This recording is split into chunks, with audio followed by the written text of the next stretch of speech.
ஹர ஹர சங்கர ஜெய ஜெய சங்கர. ஓம் ஸ்ரீ மகா பெரியவா சரணம் சரணம். காஞ்சிபுரம் மடத்திற்கு வந்தார் நிர்லேகர் என்ற வட இந்திய பக்தர். அவரை மகா பெரியவரிடம் அழைத்து சென்றார் தொண்டர் ஒருவர்.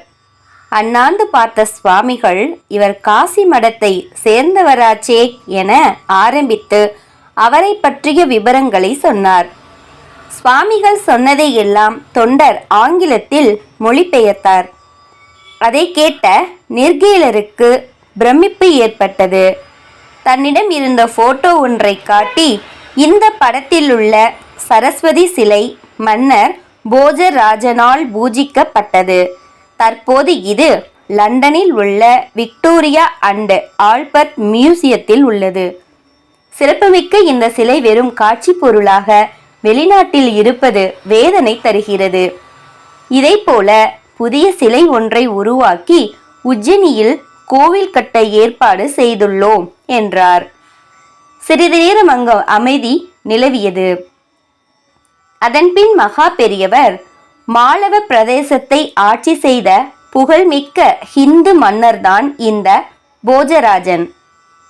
பரமார வம்சத்தை சேர்ந்த ராஜபுத்திர மன்னர் இவர். தார் என்ற நகரை தலைநகராக கொண்டிருந்தார். இதை தாரா என்றும் சொல்வதுண்டு. வடக்கில் சித்தோர்கார் முதல் தெற்கில் கொங்கன் வரையிலும், மேற்கில் சமர்மதி நதி முதல் கிழக்கில் விதிசா வரையிலும் இவரது நாடு இருந்தது. கலை, இலக்கியம், அறிவியலில் சிறந்த இவர் கல்வியாளர்களை ஆதரித்தார். போஜசாலா என்ற சமஸ்கிருத கல்வி நிறுவனத்தை நடத்தினார். போஜ்பூர் என்ற நகரை உருவாக்கி அங்கு சிவன் கோவிலை கட்டினார். இவரை நினைவுபடுத்தும் சின்னமாக இக்கோயில் இன்றும் உள்ளது. புதிதாக செய்ய இருக்கும் சரஸ்வதி சிலையை தாராவில் பிரதிஷ்டை செய்யுங்கள் என விளக்கமாக சொன்னார் மகா பெரியவர். அதை கேட்ட நிர்கேலர், இப்படி உட்கார்ந்த இடத்தில் போஜராஜன் பற்றி அறியாத ரகசியத்தை எல்லாம் மடைத்திறந்த வெள்ளம் போல சொல்கிறாரே என வியந்தார்.